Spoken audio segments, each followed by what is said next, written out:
Hello and assalamu alaikum once again. Welcome back to my world of Instagram conversations. How is everyone doing today? I have someone coming in, my guest.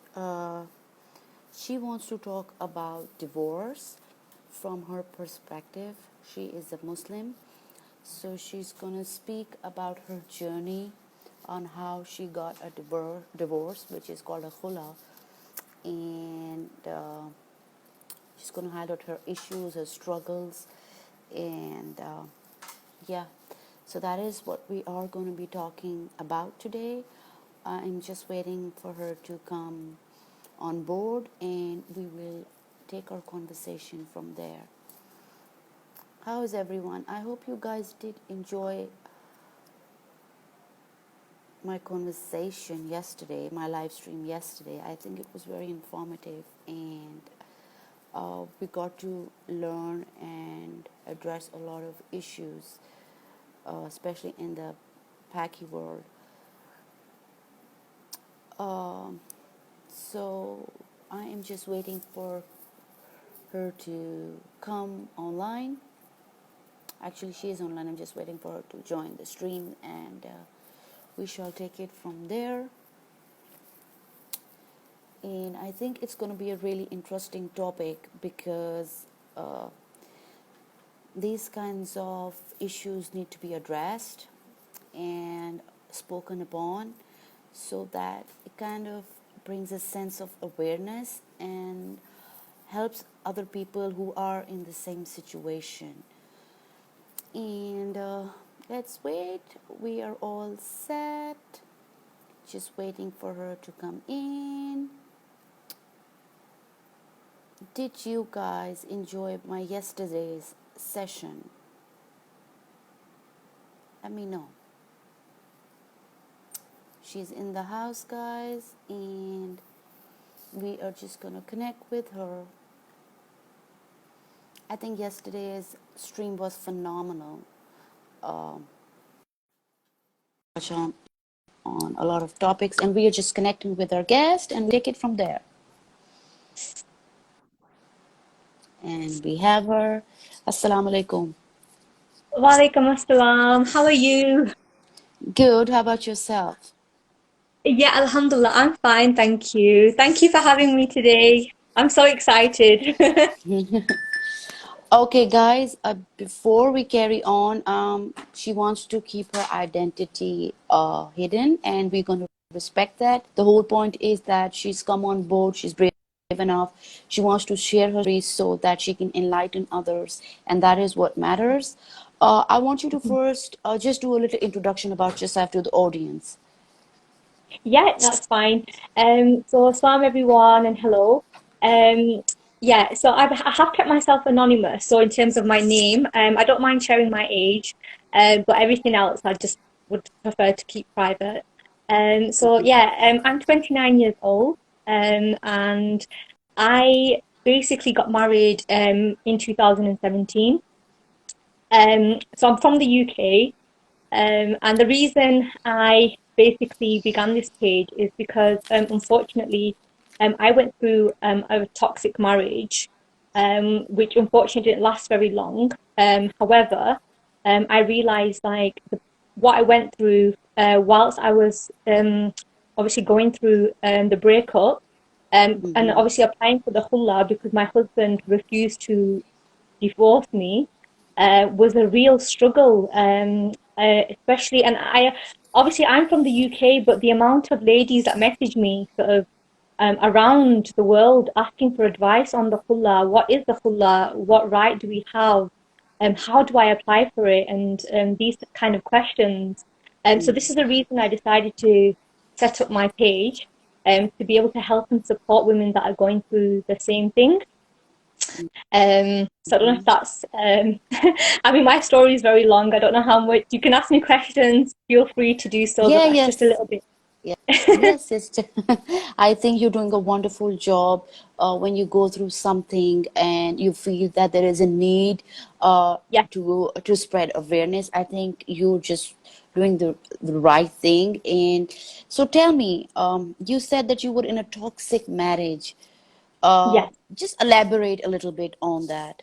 On that, yes. First and foremost, this was it was an arranged marriage. So I did get married to obviously someone who'd approached my family Mm, for this rishta that had come up. mm, And at that stage, I've just finished university, and I'm like, okay, I need to get married. So why I'm explaining that to you is because it started from the very beginning, mm, where unfortunately, they had lied to me about numerous things. So, who I got married to, him, my ex-husband, and his family, unfortunately, it was mm, just they were compulsive liars. So, things like what he did for a job, his education, who was living in the house, lying on a daily basis about where he is, what he's doing. So it was all emotional abuse that would just honestly just drove me insane. And I didn't realize at the time up until I became really, really ill and depressed, that I realized that okay, this is not normal. So I was pressurized for having a child. They decided they wanted to control everything I did on a daily basis. His family had just control over me. It was more than my ex-husband, but my mother-in-law, my ex-mother-in-law, my ex-brother-in-law, it just everything. So they invaded my whole I had no privacy there, no nothing. So it was just completely, completely toxic. He would get very angry. I never saw any of this beforehand. But mm, unfortunately, he was just an angry man. He'd even things like he'd start shouting in the middle of the street. We've been on the train a few times. He decided to, start pointing his fingers at me, and start a scene. He just liked to do it in front of everybody. So yeah, unfortunately, it just become to that stage where I could no longer take it anymore. I tried my best, but I guess there's only so much you can do as a person. mm-hmm. Um, True, true. so yeah, just complete lies and controlling and everything else. So, how Mhm. long were you in this marriage again, please? Yeah, so I was living with him for 6 months. But unfortunately, I decided obviously I needed a break, so I decided to come home. But obviously, because he refused to divorce me, my marriage lasted longer, up until I applied for the Hulla. And with the Hulla, it does take a while. So, in terms of going to the Sharia Council, trying to put your statement through. So I'd say overall, so my divorce went through in 2019. So I was actually in the marriage for 2 years. Um, However, Alhamdulillah, I managed to sort of, go away from this person within 6 months. But Mm. then again, it was the whole control, him calling me, messaging me, trying to, again, live once I was at home. So I had to deal with that emotional kind of side as well. So it was really difficult, very, very difficult. So So yeah. sorry to hear all that. So tell Mhm. me, once you wanted to take a divorce, let's talk about your khula story. Yes. Um, so yeah, obviously once I'd come home, I had an opportunity to reflect, to decide on what I wanted to do. I tried my very best. I thought, okay, maybe because obviously I was living with my in-laws. I thought, okay, let's try and look at the different options. So I did. I tried to look at maybe moving out of the house. I thought that would be an option, but his mother and they just would refuse to do that. They weren't giving us any other choice. So I tried everything I possibly could. And I think once I felt content, and this is advice I'd love to give to everybody else who's going through this, is I think once you can put your hand on your heart and actually say to yourself that you've tried everything possible, and obviously if your husband is not going to give you another choice and he's refusing to divorce you, and he didn't want to change anything, all he wanted to do is like, no, you're going to come back home and we're going to continue as normal. So I thought, okay, I've tried my best and there's nothing else I can do. I've tried every single option. So that's when I decided to apply for the Hulla. And again, when I applied for the Hulla, there's not a lot of help out there at all. Like we have nothing here in the UK to help us. And I'm sure that's the same in many other places. I'm not sure if you know Mm, about yourself. mm. Like, do you know much about the Hullah yourself and how you'd apply for it? No, No, yeah, no. this is it. Mm, And mm-hmm, I tried to ask friends and stuff, and no one mm, knew anything about it.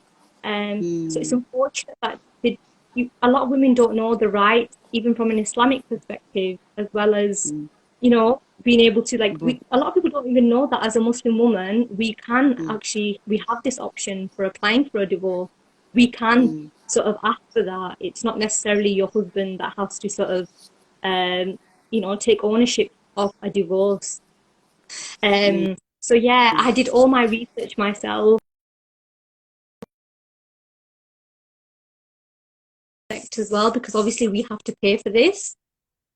So I tried to look at the most cost-effective way to sort of. Sorry, can you hear me? Yes, I can hear you now.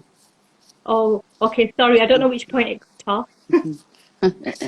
So Um, you were just saying that the last thing I heard was that you said that a lot of women, Muslim women, don't know about khula. And guys, if you don't know what khula is, for the audience, khula is a right of divorce that a woman has in our religion. yeah, And we're just discussing that with her. And yes, I don't know about anything about it, to be honest with yeah. you. No, exactly. This is it. And I was in the same position, and even now there'll be a lot of questions where I might not be able to answer. But Mm, again, I'm more than happy to help anyone who is going through this, to sort of research as well. Um, mhm, because for myself, we don't even have the area I live in, we don't even have an imam that we could even approach. So I can't. A lot of people said, "Oh, you could speak to an imam at the mosque, get some advice," but I live in a small little village and there is no option for going to an imam and being able to speak to them. We just believe that, oh, women don't go to the mosque and that's it. mm, mm. That's what we're sort of told, like, oh, you're a woman, you don't go to the mosque, just men go to the mosque and that's it. Right. Uh, Mm-hmm. so yeah, and a lot of women do message me and they ask like, oh, what is this? What right have I got? If he's refusing to give it to me, to not divorce me, can I do this? And a lot of them, unfortunately, are financially struggling as well. So even knowing the options of what will happen if they cannot financially afford a khullah, what happens then to women, So there is a lot of questions Wow. out there, Mm, because they have like 4 or 5 children and their husbands are doing this and they can't afford wow. 400, 500 Mm, pounds to be able mm, to go through this. So there is a lot of questions out there and that we need to educate ourselves about and know what rights we have as mm, Muslim women. mm-hmm. Definitely. Right, right, right. Um, So, tell me, let's talk about your journey, how you applied and what were your struggles and how did you achieve achieve. the final process? Yes. Yeah.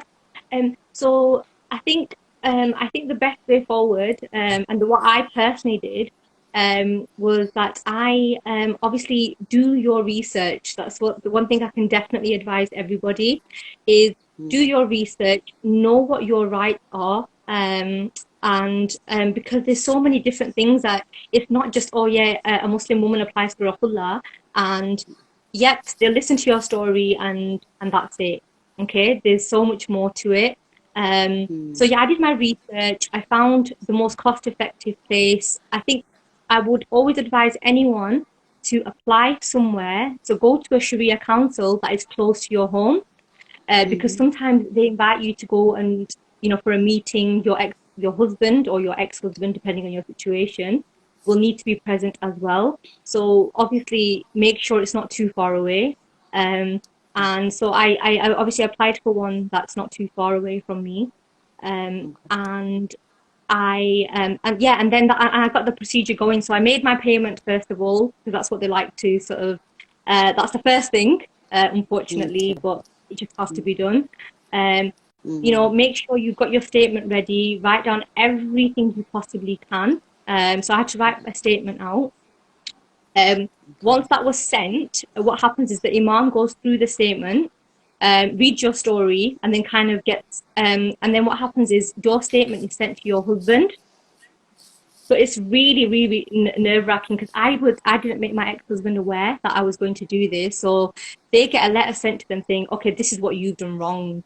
And it can cause a lot of issues. So I've had a lot of women message me saying, oh, my Hullah statement's been sent to my husband and they've kicked off and they're ringing my home. They're threatening me. They're saying, oh, take this off my name. You know, I've not done anything like this. So it is quite it's a very scary, very, very scary procedure. But obviously, write as much as you can down. And obviously hopefully, depending on your situation, don't feel frightened. Because at the end of the day, you're doing this for yourself. Obviously, your husband gets an opportunity to reply back. Um, and this is a very, very common issue where a lot of men decide not to because they get 3 letters sent to them by the Imam. So they get a month to reply. I can't remember the days now because I think every Sharia council varies. But they get so much time to reply back to your letter. The Imam then sends them another letter, like they have an opportunity to reply back. And then they actually get 3 chances to be able to reply back. So my ex-husband did not reply back to any of them, and he kept messing me around. He kept saying, "Oh, I'll attend the meeting," because they wanted us to sort of sit down and see if they could try and sort things out.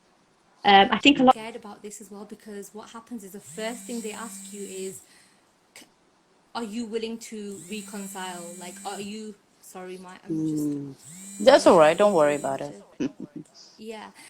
So that's another, yeah. So obviously they ask you, are you willing to give this another chance? And then you have the right to say yes or no. And at that stage, because of the psychological damage that I had been through, and I did everything possible. I just could not, honestly, I could not see this working out in any way.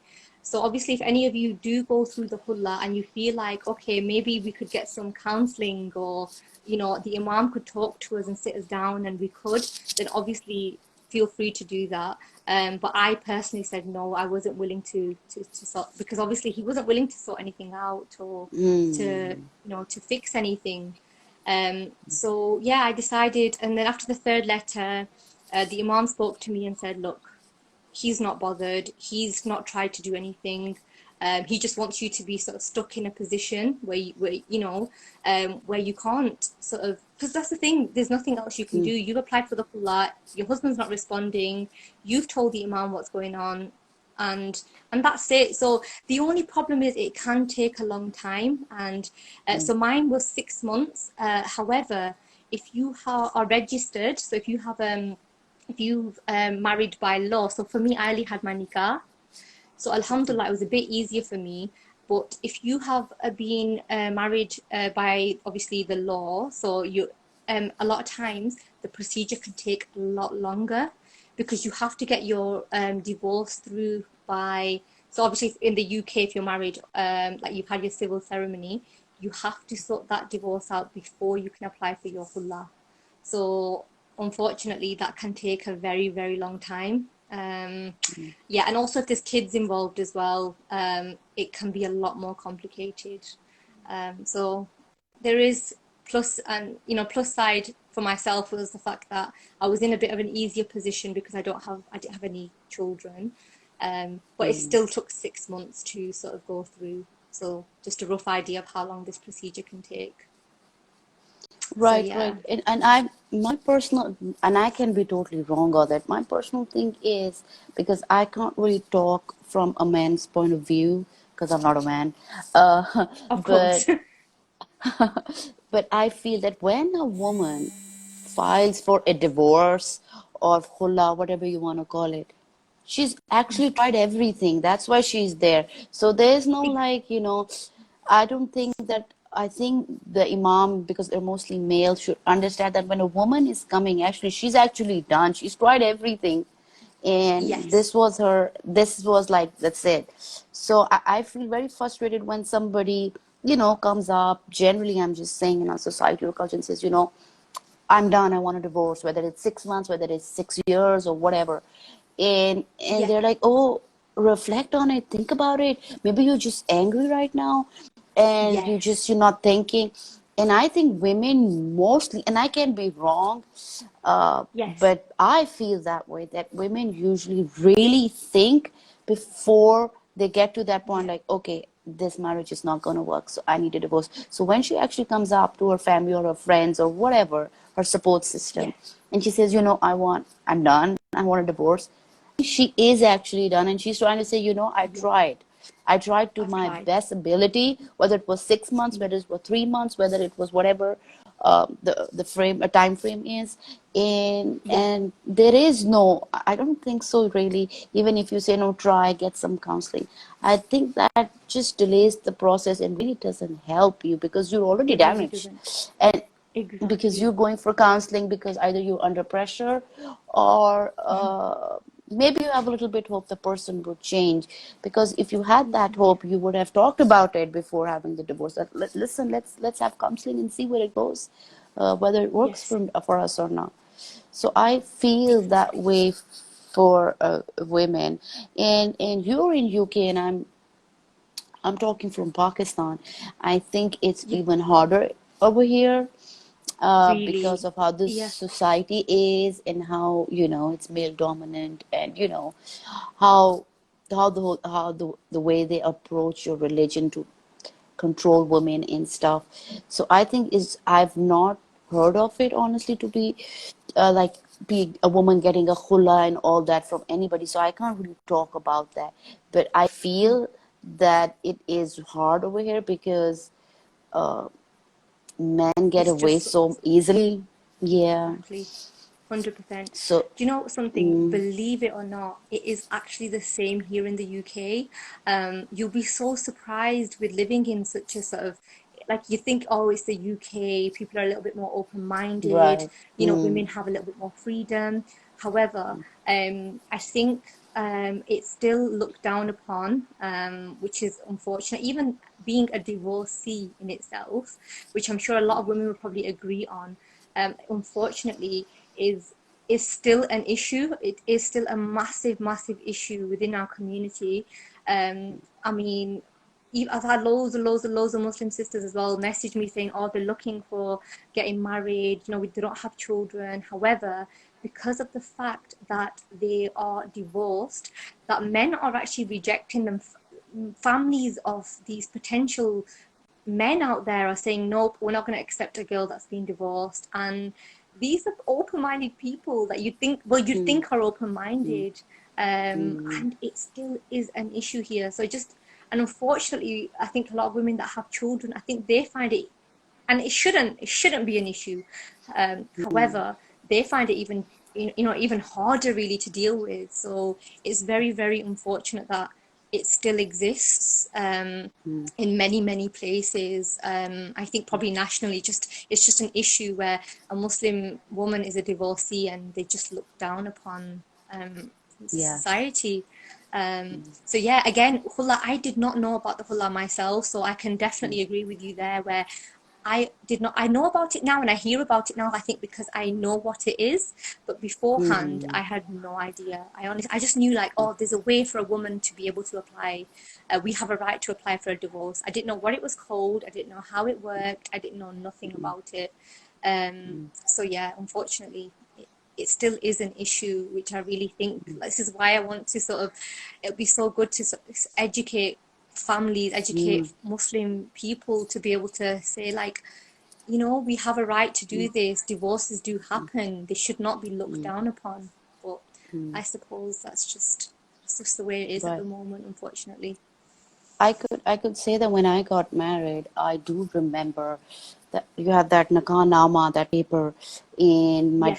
my dad brought it in the night before, and I said that one thing I remember categorically that I told my dad was, Dad, I want to have the right of divorce on that paper. So Yeah. that is one thing I was really sure about, because I said if things get, I want to have that right. So I remember making sure that I had that. And I also remember around that time I was talking to my friends, and some friends were like, "Oh, you're so gutsy to say that," and some friends were like, we don't even have that, right? Yeah. Nanakanama. So it's like, really, then how if you want to get divorced, things happen. What are you gonna do? And they were like, Yeah. Yeah. they acted like they were so sure, or they had just closed that door because now they're married, that bus, that's it, we're just going to stay in Yes. that marriage, so that doesn't matter. So I That was doesn't really matter. taken aback because my dad was totally okay with it, and he said you will have that right, and I did check everything that it was there. And the other thing Wow. that I do know about khula is that if you apply for khula, then you have to give up what he's given you, so your haq meher. Um, Y- if he doesn't want it, or if he wants it, that's up to him, and you can correct me on that. Yeah, that's right. Exactly.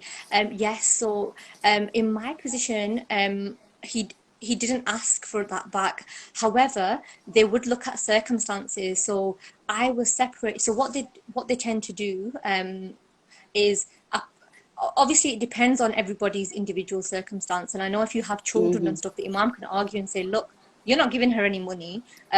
Unfortunately, what she needs that to be able to get by. You're not willing to Mm-hmm. financially support her. Um, and with my case, I had been home for several months, and I was not financially dependent on him. He was not giving me anything. I was obviously back at my parents' house. So I think they take everything into consideration. So for myself, I did not have to give anything back. I give everything back that was his. So all the gold that my in-laws had gifted me. Well, in fact, they decided to steal that from my room, even though they gave it to me. And before I had even made my decision, they'd already come into my room and taken it. But I would have gave that back anyway. Like, that's not mine anymore. But yeah, so in terms of Hakmer, I think they do look at it as so sometimes they can make an agreement, so the husband might agree. So if it's a mutual decision and he says, okay, I want you to give me my whatever it is, 500, 1,000, 2,000, I want that back. And they make a mutual agreement. So you return the money, and he's he kind of agrees to let you go. You're very right, and I think that's so scary as well. Like, knowing that you've been married to someone who all he's worried about is getting money back off you, or presents back off you that he give you. Of course, if it was a situation where a guy was, a woman had put accusations on someone, and she was just making, lies, and she just didn't want to be in this marriage, I can understand how a man would feel in that sense. But I think in Right. general, you're right, where the Hakmer, it needs to be returned. The wife asks for a divorce. He agrees that she gives the money back, and then they make a decision to sort of go their own ways. So And yes, I and I that is I want to an option. I wanted to correct you on something because that's what I've understood so far. Yes, we Okay. are just talking about the haq meher, which is the right that is given to you from your Yes. husband that you're returning on divorce. But mind you, all the gifts, all the gold, all the jewelry, all of that stuff is your right.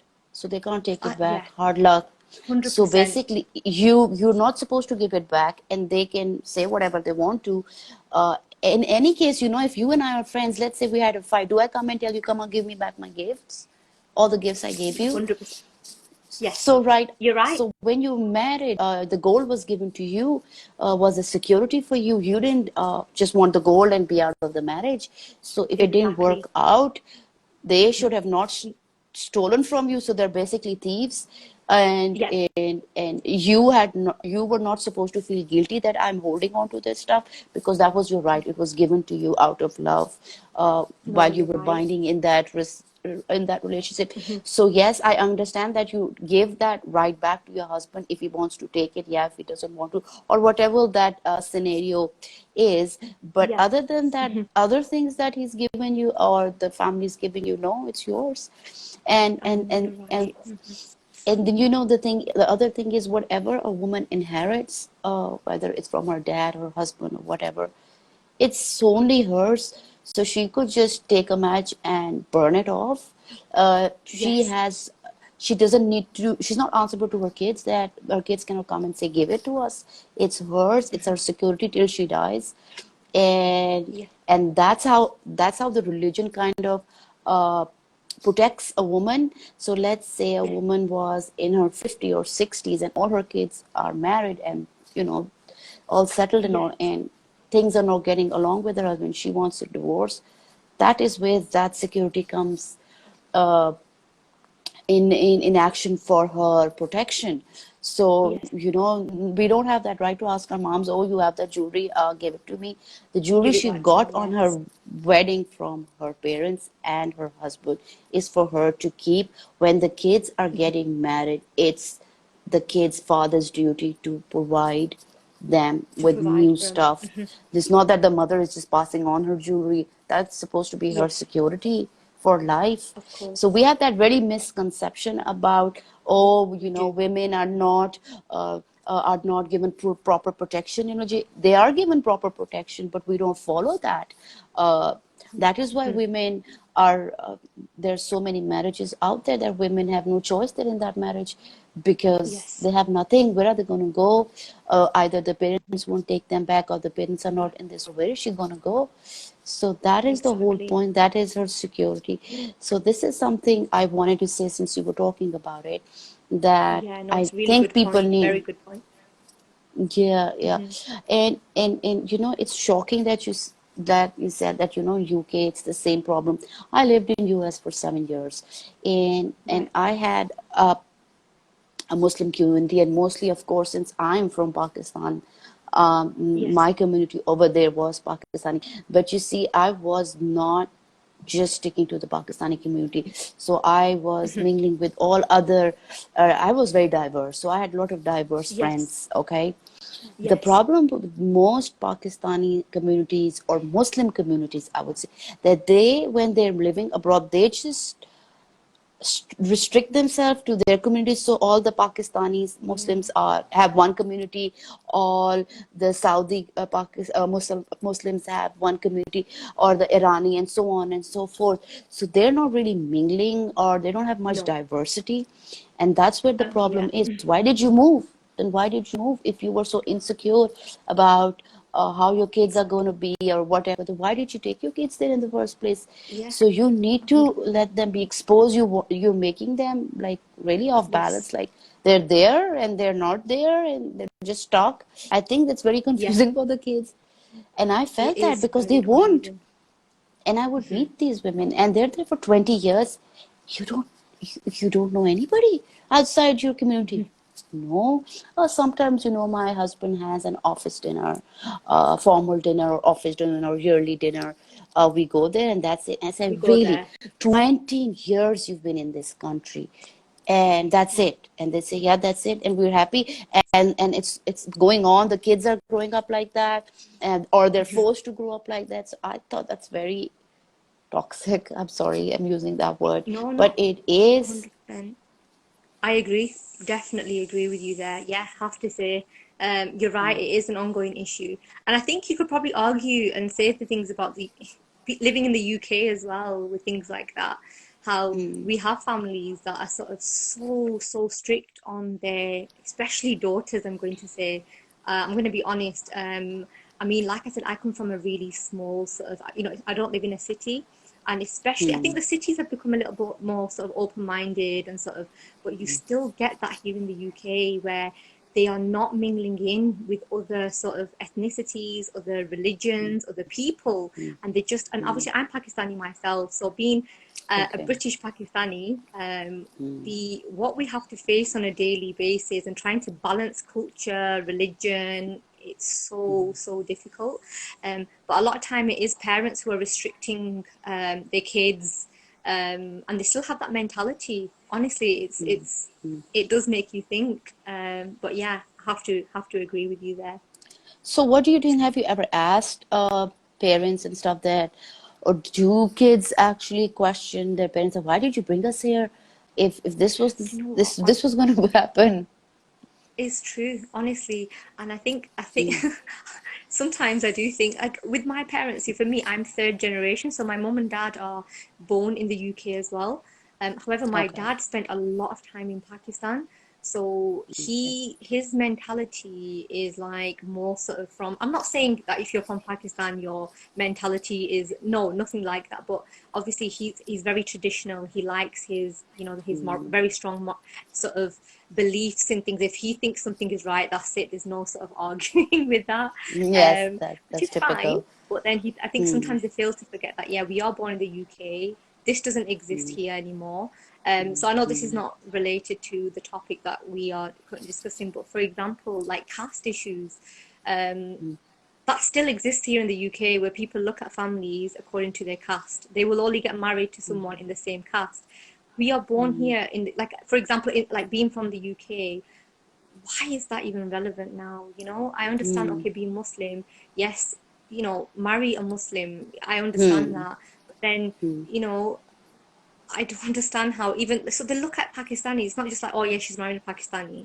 They look at, okay, or what caste are they? Like, oh, they're the same caste or they're different caste. No, we agree or disagree just because their ancestors were sort of farmers so many years ago. So even Yes, issues like yes. that still exist here in the UK, and now that you've said it, honestly, sometimes I do feel like sort of just talking to people's parents and say, why? Why did you bring them here Right? if that's what you wanted Yeah. to? Because things like that don't even happen in probably Pakistan anymore. I think people there have become even more lenient with these things, where they think, Yeah. okay, you know what, it's hard as it is to get married now. Rishte are not as easy. Well, good rishte, should I say, are not as easy as they probably were, you know, so many years back. But things like this, I think people need to just let go of and move forward with life and look at religion instead of sort of, you know, the culture really. Especially with these things. Of course, culture is important. I love my culture. I'm so proud of being Pakistani. I love the food. I love there's so many lovely things about our culture. Alhamdulillah, that I Right. love. But then there's so many things that you know, a few things that we've mentioned that unfortunately we need to break the barriers and we need to sort of move forward and sort of get this mentality out of our heads.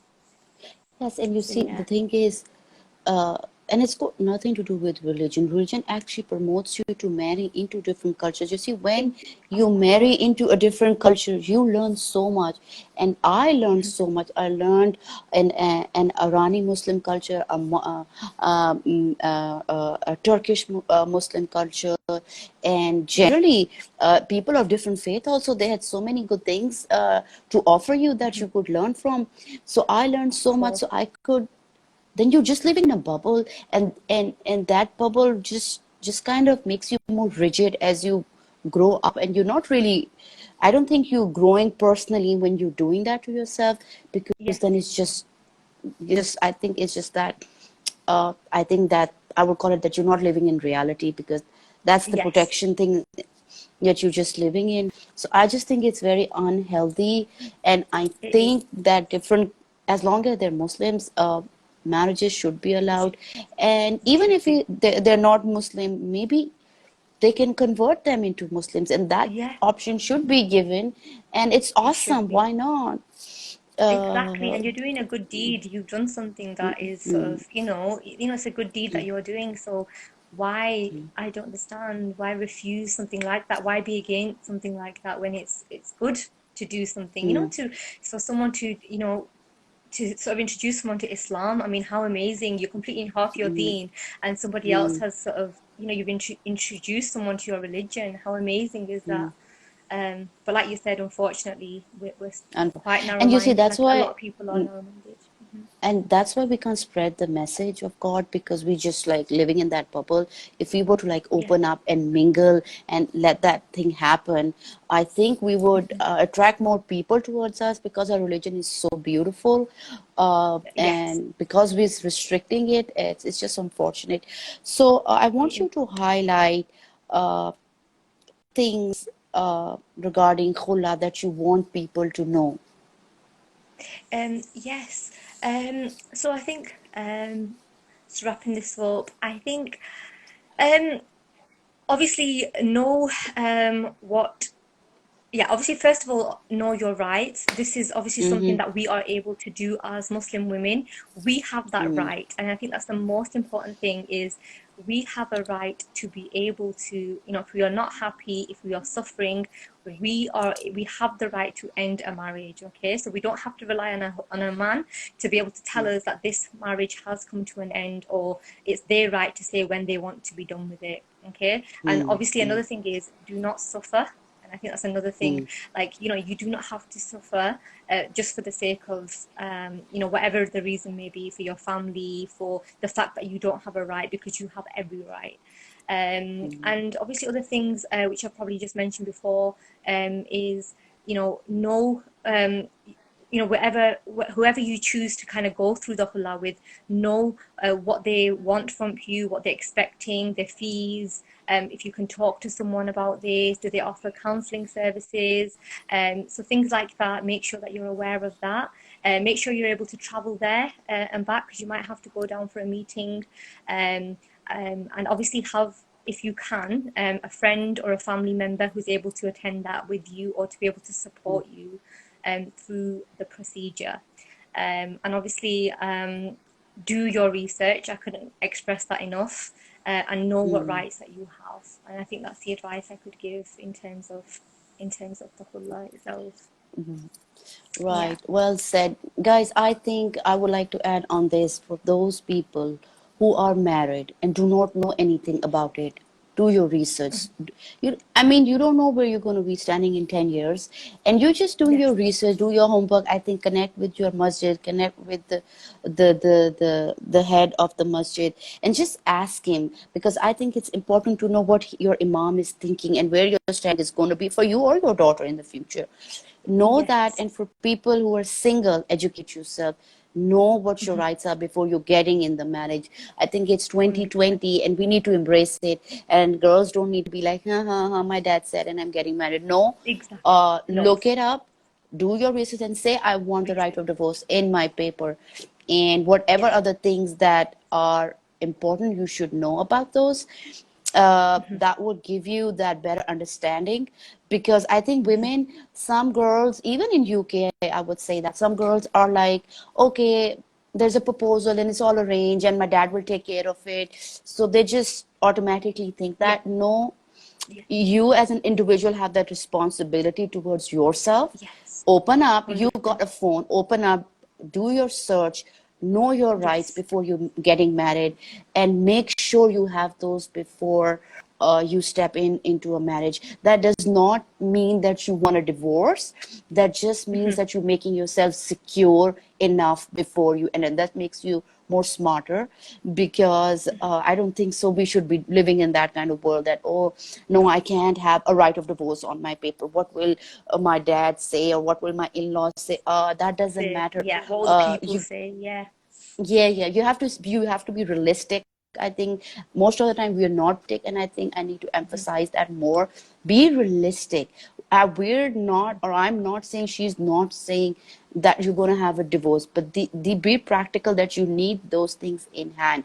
Because In God hand. forbid, Yes. if that happens, you're prepared for it. And if it doesn't happen, your daughter or somebody in the community needs that help, you will have that information to help others, just the way she's already doing that. So I would definitely advise all of you guys, please educate yourself. For those who are about to get married, or those who are single, educate yourself. Make sure you have the right of Every divorce right. in your paper. Your religion definitely permits that. And on that, I just want to thank you once again for coming forward and sharing your story. This means so much to me personally, because we're trying to spread awareness and empower women about Yes. issues and situations they feel very vulnerable in. So thank you so much once again, and you're doing a great Oh, job, guys. Look at her page, follow her. She's got great content, and connect with her. And I'm sure yeah. she's going to be there to help you. No, of course. Thank you so much as well. Yeah, anybody who wants to message me, please feel free to do so. And even to yourself, you're doing an excellent job yourself. I just wanted to say, and well done. Honestly, everything I've been watching you, and they've been really important sort of discussions. So you continue doing, the hard work that you are Inshallah. doing, because you're doing fantastic. Inshallah. Inshallah. Keep Inshallah. me in your prayers, and take care. Take care, Inshallah. everybody. Likewise. Bye Take bye. Khuda care. Hafiz. Bye.